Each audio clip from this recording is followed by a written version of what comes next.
1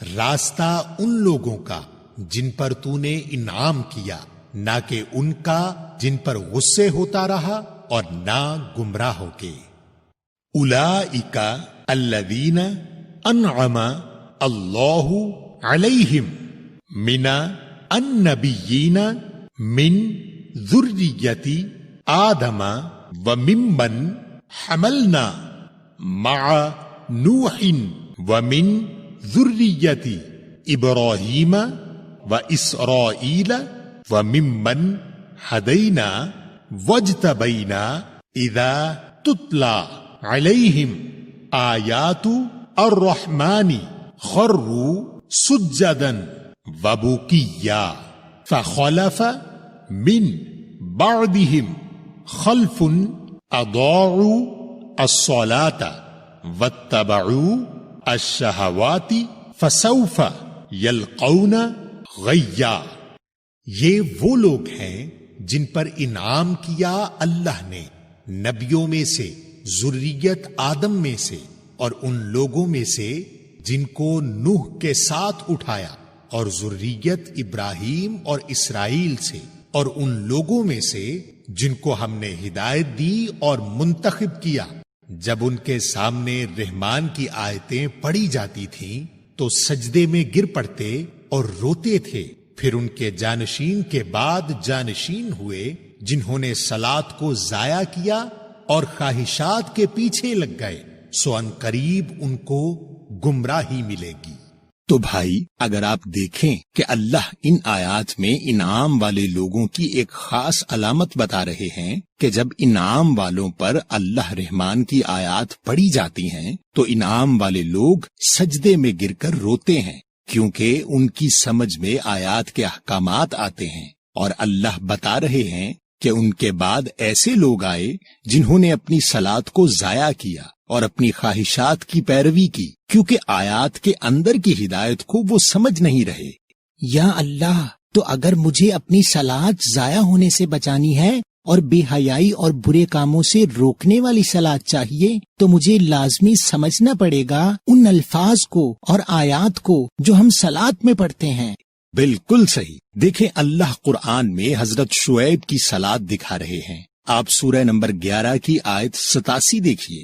قالوا یا شعیب الصلاۃ تأمرک ان نترک ما یعبد آباؤنا او ان نفعل فی اموالنا ما نشاء انک لانت الحلیم الرشید۔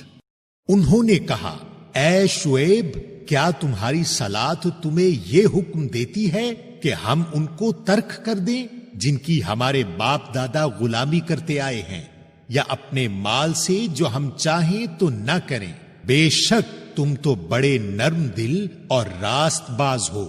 تو بھائی، اس آیت کے مطابق اللہ کے رسول حضرت شعیب کی صلاۃ ایسی تھی جو حکم دیتی تھی، یہ بھی بتاتی تھی کہ مال کیسے خرچ کرنا ہے۔ تو آج بھی اگر ہم جب صلاۃ کو سمجھ کر پڑھیں گے تو اس میں موجود قرآن کی آیات ہمیں حکم دیں گی، اور جب ہم ان احکامات پر عمل کریں گے تو صلاۃ قائم ہوگی۔ اور اگر ہم نے ان احکامات پر عمل نہیں کیا اور صلاۃ سے اللہ کی نصیحت نہیں لی تو کہیں ہماری صلاۃ بھی منافق والی نہ ہو جائے۔ بھائی، کیا منافق والی صلاۃ بھی ہوتی ہے؟ جی بھائی، آپ سورہ 4 کی آیت 142 دیکھیں۔ ان المنافقین یخادعون اللہ وہو خادعهم وَإِذَا قَامُوا إِلَىٰ الصَّلَاةِ قَامُوا كُسَالَىٰ يُرَاءُونَ النَّاسَ وَلَا يَذْكُرُونَ اللَّهَ إِلَّا قَلِيلًا۔ بے شک منافقین اللہ کو دھوکہ دیتے ہیں اور وہ انہی کو دھوکے میں ڈالنے والا ہے، اور جب یہ صلاۃ کو کھڑے ہوتے ہیں تو بوجھ کی طرح لوگوں کو دکھانے کو اور اللہ کی نصیحت ہی نہیں لیتے مگر بہت کم۔ بھائی، اس آیت میں اللہ منافق کی صلاۃ دکھا رہے ہیں جس کا مقصد اللہ کی آیات سے نصیحت لینا نہیں بلکہ خود پر سے بوجھ اتارنا ہے۔ کہ چلو سلات ادا ہو گئی، تو انعام والوں کی سلات وہ ہے جو حکم دے، اور جس سلات سے نصیحت نہ لی جائے وہ سلات قرآن کے مطابق منافق کی سلات ہے۔ بھائی میرا ایک سوال ہے، اگر سلات سے نصیحت نہ لی جائے تو وہ سلات منافق کی سلات کیسے ہو جاتی ہے؟ بھائی جب آپ سلات میں سورۃ الفاتحہ میں سیدھا راستہ مانگتے ہیں تو اللہ کی آیات آپ کو سیدھا راستہ بتاتی ہے، اور آپ اس حکم کو مان کر اس پر رکوع میں جھکتے ہیں، رکوع سے کھڑے ہوتے ہوئے کہتے ہیں کہ اللہ نے آپ کی سن لی، اور پھر اللہ کا شکر کر کے حکم پر سجدہ کرتے ہیں کہ آپ اس حکم پر عمل کریں گے۔ مگر چونکہ حکم ہوتا ہے عربی میں اور آپ اس کے معنی جاننے کی کوشش نہیں کرتے، لہٰذا آپ ان احکامات پر عمل نہیں کر پاتے۔ تو جب ہم اللہ سے سیدھا راستہ مانگ کر اس پر سجدہ کر کے عمل نہیں کر پاتے تو ہمارے قول اور فعل میں فرق آ جاتا ہے، اور اس کی صرف ایک وجہ ہے کہ ہم اپنی صلات سمجھ کر ادا نہیں کرتے اور صلات میں دیے گئے احکامات پر عمل نہیں کرتے۔ یہ بالکل ایسا ہی ہے جیسے آپ کا ایک غلام ہو جو دن میں 5 مرتبہ آپ کے پاس آئے، آپ کی تعریف بیان کرے، آپ سے حکم لے کہ کیا کام کرنا ہے، مگر وہ کام نہ کرے، تو ایسے ملازم کا آپ کیا کریں گے؟ اسی لیے اللہ نے سورۃ الماعون میں ہلاکت والی صلات کا بھی بتایا ہے۔ آپ دیکھیں سورہ 107 الماعون۔ أرأيت الذي يكذب بالدين فذلك الذي يدع اليتيم ولا يحض على طعام المسكين فويل للمصلين الذين هم عن صلاتهم ساهون الذين هم يراءون وَيَمْنَعُونَ الْمَاعُونَ۔ کیا آپ نے اس کو دیکھا جو دین کو جھٹلاتا ہے؟ پس وہ وہی ہے جو یتیم کو دھکے دیتا ہے اور مسکین کو کھانا کھلانے کی ترغیب نہیں دیتا۔ پس ان صلات ادا کرنے والوں کے لیے ہلاکت ہے جو اپنی صلات سے غافل ہیں، جو دکھلاوا کرتے ہیں اور عام استعمال کی چیزیں دینے سے منع کرتے ہیں۔ تو بھائی اس سورہ میں اللہ بتا رہے ہیں کہ وہ صلات ہلاکت والی ہے جس کے ادا کرنے والے یتیموں اور مسکینوں اور قریب کے لوگوں کا خیال نہیں کرتے، کیونکہ صلات میں اللہ کی آیات کے ذریعے یتیموں اور مسکینوں اور قریب کے لوگوں کے ساتھ احسن سلوک کرنے کے احکامات آتے ہیں جن پر آپ نہ سمجھنے کی وجہ سے عمل نہیں کرتے۔ تو بھائی سمجھ کر نصیحت لینے والی صلات ایمان والوں کی صلات ہے، اور جس صلات سے نصیحت نہ لی جائے وہ منافق کی صلات ہے، اور جس نے صلات سے لی گئی نصیحت پر عمل کیا اس نے صلات قائم کی، اور جس نے صلات میں موجود نصیحت پر عمل نہیں کیا تو سورۃ الماعون کے مطابق وہ ہلاکت والی صلات ہے۔ تو بھائی وہ جو ہم صلات کے طریقوں میں جھگڑتے ہیں اس کا کیا کریں؟ بھائی اللہ نے قرآن میں 77 سے زائد آیات میں صلات کے بارے میں سمجھایا، ہم نے اہم نہیں سمجھا۔ سورہ 4 کی آیت 142 کے ذریعے منافق کی صلات کا بتایا، ہم نے منافق کی صلات کی تفصیل جاننا اہم نہیں سمجھا۔ سورہ 19 کی آیت 58 اور 59 کے ذریعے اپنے انعام والے بندوں کی صلات کی خاصیت بتائی، ہم نے انعام والے بندوں کی صلات کی خاصیت جاننا اہم نہیں سمجھا۔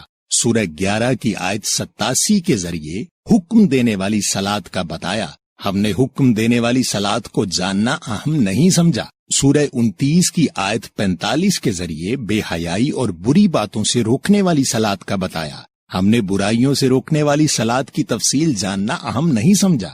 ہلاکت والی صلات کا سورہ 107 میں بتایا، ہم نے یہ جاننا اہم نہیں سمجھا کہ کون سی صلات ہلاکت لاتی ہے۔ سورہ 4 کی آیت 43 کے ذریعے ایسی صلات سے منع کیا جس میں سمجھ نہ ہو، ہم نے سمجھ کر صلات کو ادا کرنا اہم نہیں سمجھا۔ اور صلات جس کو قرآن میں حضرت عیسیٰ، حضرت موسیٰ، حضرت لقمان، حضرت اسماعیل، حضرت ابراہیم، حضرت شعیب، حضرت زکریا، حضرت اسحاق، حضرت ہارون، حضرت یعقوب، حضرت لوط جیسے تمام انبیاء نے قائم کی، اور اللہ نے اس کے طریقے کے لیے 4 بنیادی چیزیں بیان کی، جس میں پہلی چیز آیت کو سمجھ کر پڑھنا ہے،